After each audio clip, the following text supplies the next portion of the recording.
Living my life in Kazakhstan isn't just about where I've been. And it's not even just about who it made me. A big aspect of Kazakhstan, if you haven't picked up on it already, and the fact that I've been talking about it like nonstop already for a few episodes, is that Kazakhstan is a big aspect of what I hold on to as well. When dealing with life, when struggling through things, there's a lot of what happened in Kazakhstan that made me, that helps me hold on to the truth. The truth might sound like it depends on who you're talking to, and sometimes that's the case, which is why I'm not going to tell you my truth. I'm going to tell you the truth that I believe, that I hold on to, that is eternal and unchanging, and I'm not the only one who believes it. And you might go, oh, he's going to talk about Jesus now. And it's not so much that I'm going to talk about Jesus, I'm going to talk about what Jesus did for me while living in Kazakhstan. So you see, I'd been at Joy Church for a while with my family who started it, gone through a few situations that really established my relationship with God, really put me in a place where I believed in God for myself. I'm pretty sure I've shared about the aspect of speaking in tongues and what that did for me. It was early on in our aspect of Joy Church and growing up there. But as life went on, there were a lot of really bad things that happened to me as well. And not necessarily that happened to me, but happened with me that I did. And I don't necessarily want to get into all the details of those because I don't think this is the appropriate place to share that. But what ended up happening was, as I went through those times, I can think of about 2 or 3 specific times where wrong choices that I made heavily impacted not just my future, but my relationships, totally affected aspects of being at Joy Church. And it was my relationship with God and the people around me, my family around me, my church around me, that really helped me hold on to the truth that God loves me, that my value doesn't change, that God forgives me, that I still have another chance. I think a big aspect of Joy Church that I appreciate is that we have very strong opinions, or beliefs I should say, in second chances. I'll tell you a short story about the current pastor of Joy Church, actually. And I think I've mentioned him a few times now, Pastor Thomas. And it's also not completely fair to tell his whole story, but I'll just say it this way.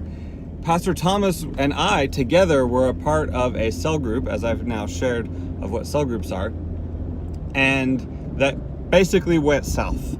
There was a few different things that happened with the leader, and it did not go very well at all. And Thomas and I were both a part of that. For me, it really rocked my foundations, my theological foundations and what I believed, and made me question a few things. Spent a lot of time with my dad talking through those situations to be able to kind of talk through what I thought I had learned that was wrong, basically. And for Pastor Thomas, I remember at the time, just Thomas, he chose to leave Joy Church with quite a few other people. And again, I don't want to tell his whole story, but I want to bring it back around to the fact that he came back. And he came back with quite a few people who had left. And stories of redemption, stories of, call them prodigal sons, call them rebellious kids like me, who get a second chance, who get a third, fourth, fifth, and 1,000th chances, and get to be able to experience not just God's love, but to get to experience unity amongst people, amongst a church. That to me is something that you don't see a lot.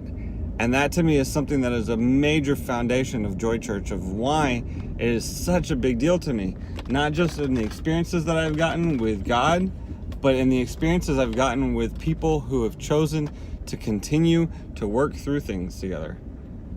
I know that I've already had other situations in life where I've had to experience the same thing, difficulties, struggles, disagreements, and my belief and foundation and attempt at continuing relationships, despite disagreements, is heavily based on what I've experienced at Joy Church.